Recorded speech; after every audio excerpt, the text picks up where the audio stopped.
everybody sits in the back. Oh, at I thought church. that's what you were trying to say. That's not just like church.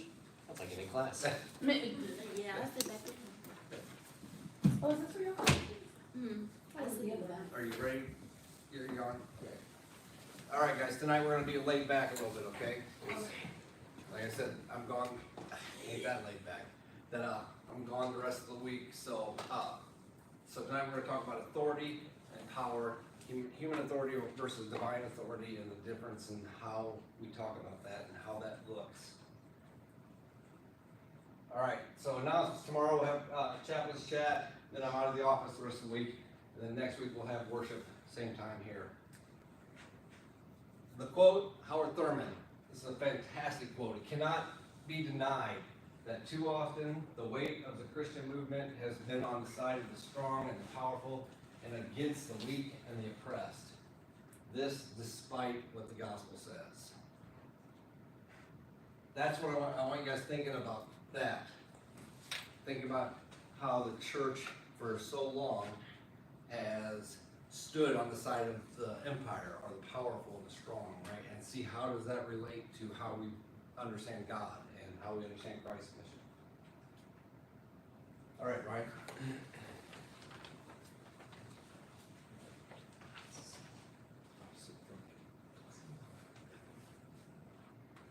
Please join me in our call to worship. Come, let us praise the Lord. We praise God with all our heart. God's works are great. Open our hearts and spirits to see your works, O Lord. Come, let us worship the Lord who has saved us. Reflect the wondrous love of God, that all may see and know God's greatness. Okay, so let's discuss these. Since we're such a small group tonight, we'll discuss them together. What does it mean to have power or to be in power to you guys? What does that mean?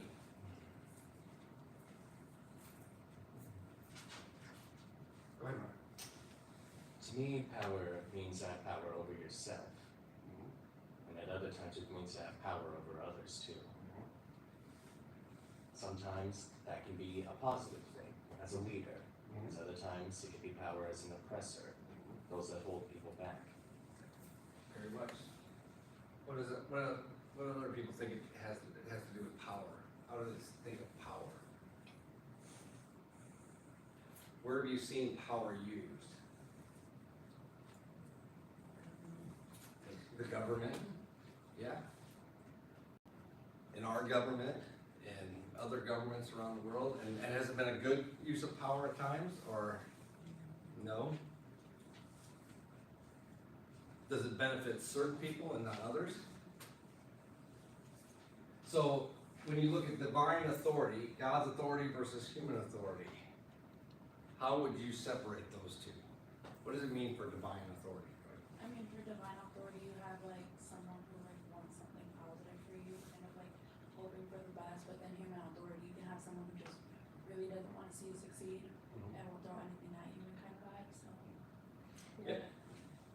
God is not going to oppress, right? But humanity can. What else? What other things come to mind? What are some adjectives you use for divine authority? How would you describe divine authority?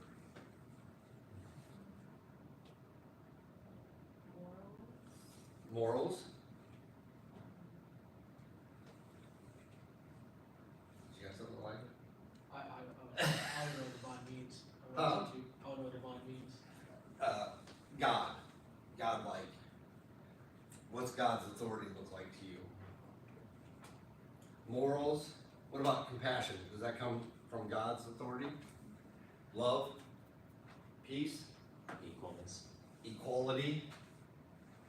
So what happens in this? In man-made authority or human authority? Oftentimes, baby. Selfishness.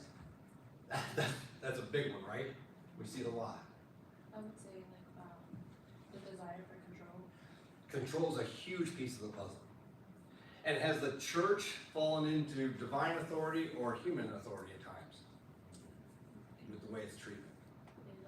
Depending, it could go either or. Yeah. Lately it's been going more towards the human authority than divine authority. Yeah, church in itself has wanted more power, right? And oftentimes, right? How many people do you know have had a bad experience with church? Anybody? And usually that experience is from exclusion or a power thing, right? So, what are some examples of power being used wrong? Now let's actually start this on this. With the government can oppress. South Africa had apartheid. That was a misuse of power. What are some other places you've seen power misused? Schools. Yep. Churches. Yep. Workplace with like a hierarchy of position, life itself. Yep. Workplace. Yep. Life can. I mean, you think about during segregation, life literally every day, right, was a power or an authority over other people, right? Apartheid from South Africa we talked about, right? Pol Pot's regime. All these examples, right? So, and can power be a good thing? Can it? Let's put it right there. You answer it just like I used to answer it. It depends on who has the power. Could someone, like, I'm gonna like use my frat example. There's some people in our frat that if they have a leadership position, we know our frat's gonna be better because we can see that they care enough to like expand us and make us grow. There's other people who it wouldn't work so much with because they're not as involved, or they make us they will shine a bad light at us in a frat. So it depends. Are you trying to use the power you were given to better not only yourself but everyone around you, or are you using your power just for your own desires and you care, and the only thing you care about is the way that you are looking? It's a great way of thinking of it, right? That can power be something that can transform the world into a good thing? Or is it always on the negative side? I don't think it's always on the negative side. I think it's just more so who has the power and how they use it. Because I mean, like if we say it's always going to be on the negative side, then we're never going to see positive out of it. Very good. So now let's go to the churches, right? If you look at power the way Christ calls us to use power. So Christ said something like, lose yourself in order to what? Save yourself, right? He's using his power to open us up to see more clearly, as Peyton said, all aspects of something, right? So we're going to talk about this deeper as we go forward. So as we come to the time of prayer, what are some prayer requests you guys have out there? Anybody got any prayer requests? Any thoughts?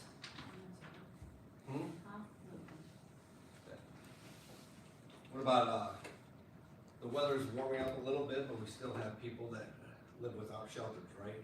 So let's keep them in our prayers. Seniors trying to push through their last semester. Seniors trying to push through their last semester. That's a big one. That's a real big one. People preparing to go abroad. Keep them in our prayers. Seniors that we're going to say goodbye to.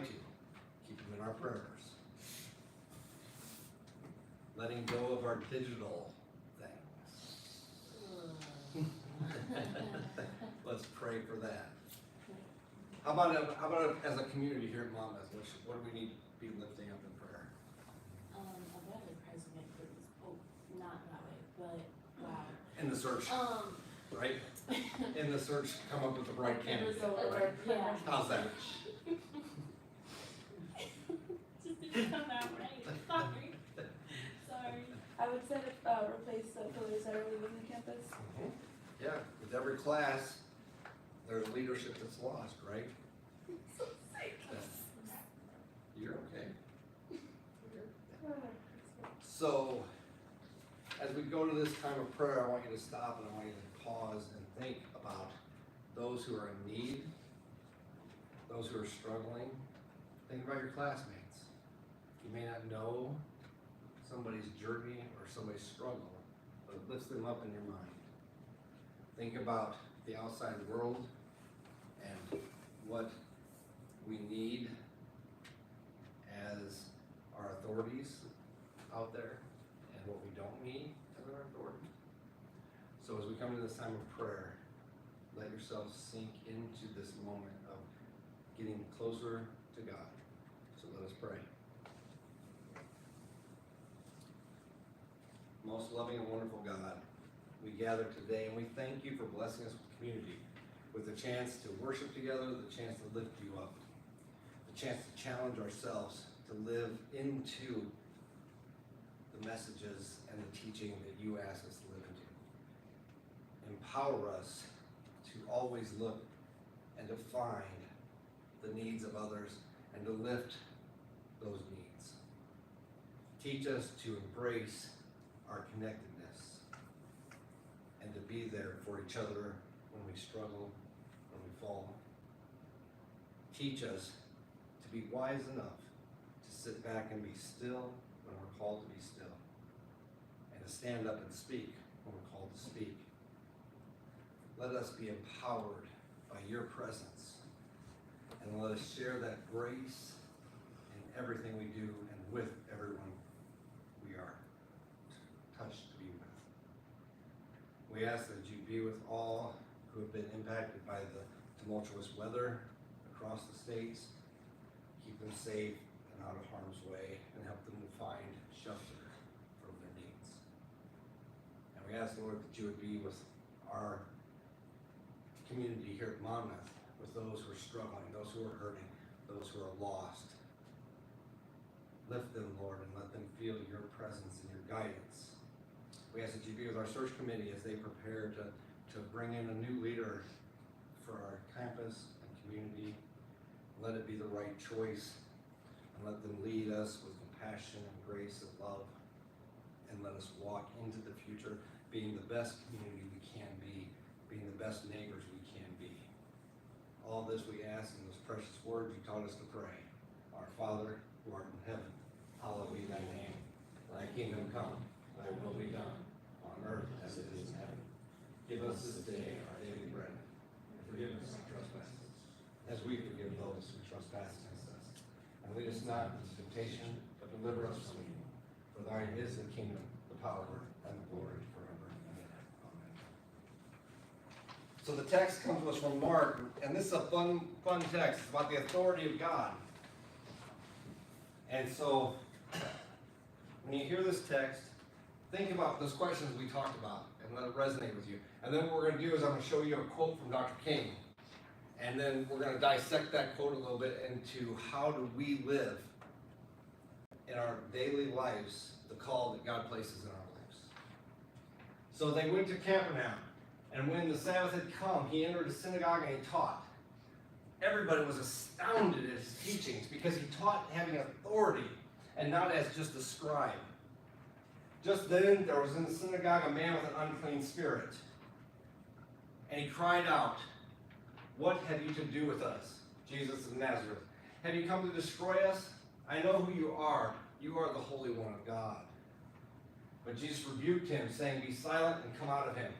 And the unclean spirit, convulsing him and crying with a loud voice, came out of him. And they were all amazed, and they kept asking one another, "What is this, a new teaching with authority? He commands even the unclean spirits, and they obey him." At once his fame began to spread throughout the surrounding region of Galilee. So the word authority pops up multiple times in that text, right? And so when we look at this, go to the 2 slides. Forward. Not that one. You went backwards. Go ahead. Keep going. All right, one more. Okay. It's a long quote, guys, but this is what Dr. King talked about. Said it was power, the definition of power, and what we need to understand.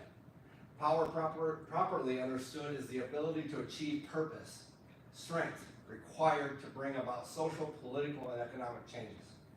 In this sense, power is not only desirable but necessary in order to implement the demands of love and justice. One of the greatest problems of history is that these concepts of love and power are usually contrasted as polar opposites. We saw that in our discussion, right? That we have a hard time. I'm one that constantly, for the longest time, said, I'm not about power. It's not power, right? And then I read this one, I'm like, oh, crud, hang on, I gotta figure this out, right? So, one of the greatest problems in history is that concept of love and power are usually contrasted and polar opposites. Love is identified with a resignation of power and a power with a denial of love. What's needed is a realization that power without love is reckless and abusive, and that love without power is sentimental and anemic. I love that line. Because Jesus' love was not anemic, right? Jesus healed lepers, right? He healed the broken, the lost. He called them to come forward. This man with the Spirit, he brought it out of him. That's not a weak thing. It's a powerful thing, but it's filled with love and compassion. Power at its best is love implementing the demands of justice, and justice at its best is love correcting everything that stands against love. So what we've talked about here is that challenging thing that we talked about with power and authority, right? And so when we talk about our faith journey, how do we walk in faith to God in a way that's truly living into the power of love? How do we do that? I mean, what kind of things can we do to insert that grace that God calls us to insert into our lives? What kind of things do we need, or should we do on this campus?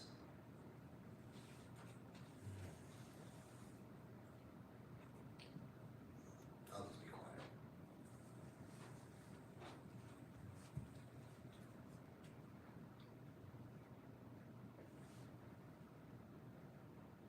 Right?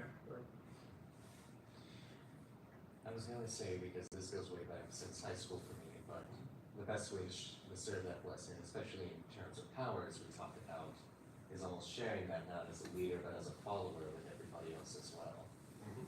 Everybody is one, regardless of title or power. So that builds community, right?